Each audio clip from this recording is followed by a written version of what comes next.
This week's big review is for Gravity by Heavyocity and it's called Scoring Guitars.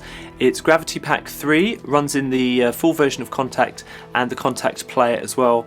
It's over 4GB in size and is also compatible with complete controller hardware. I want to make this absolutely clear at the outset of the review that you do not need the full version of Gravity from Heavyocity to play this. This is a completely standalone pack and you can purchase it completely separately and run it in Contact Player and the full version of Contact. Scoring guitars consists of four main sources. You've got ambient beds and drones, melodic pulses and phrases, pads, and lastly a performance palette, which these patches here are basically combinations of the pads, pulses and phrases mapped across the keyboard for easy playing. So let's talk about the raw sounds here before we get into the engine itself. To be honest, they are great.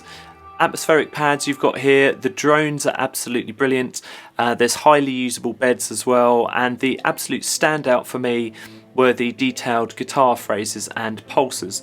The phrases and pulses have been recorded in A minor and E minor, but they can easily be transposed within the engine itself via key switches just at the bottom, and I absolutely love these. You can literally just play them across the keyboard and you've got instant moody kind of documentary underscore music.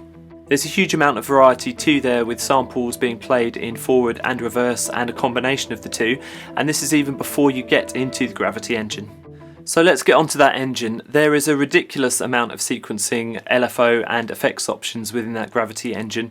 Also, it looks absolutely gorgeous. I can't possibly go into all the variations here, but if you've already played with any of the Gravity packs or Gravity itself, then you'll know what it's all about. The motion controls here are my favourite, and Heavyocity have provided loads of motion presets easily loadable from within the interface. By simply pressing a key switch you can introduce motion to scoring guitars, which gives a kind of stuttering, pulsing, either very subtle or very obvious effect depending on how you program it. So the highlights of this library for me, firstly the interface. It does look amazing, it's really inspiring, all the controls are right there, it's really obvious what everything does. The sound, spectacular. The flexibility that you have within the sounds that are already there is also absolutely phenomenal. The variety of patches with options for soloing the elements both within the interface and via individual NKI patches is also to be commended. I really like the performance palettes. You can just load them and play them for a variety of effects across the keyboard, and there's randomization options everywhere within the interface. You know how much I love randomization. There's really an awful lot of variety here for your money. Speaking of money, the price is very competitive for this kind of library, considering the content and flexibility on offer.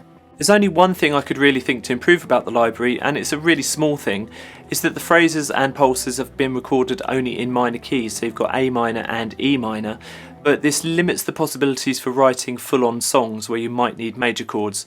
Not a big deal for documentary writing and composing. A lot of those tracks I'll be writing are in minor keys anyway, but the scope could be a little broader there. If I were giving out scores in this show, I can guarantee that this would get a 10 out of 10. It really is that good.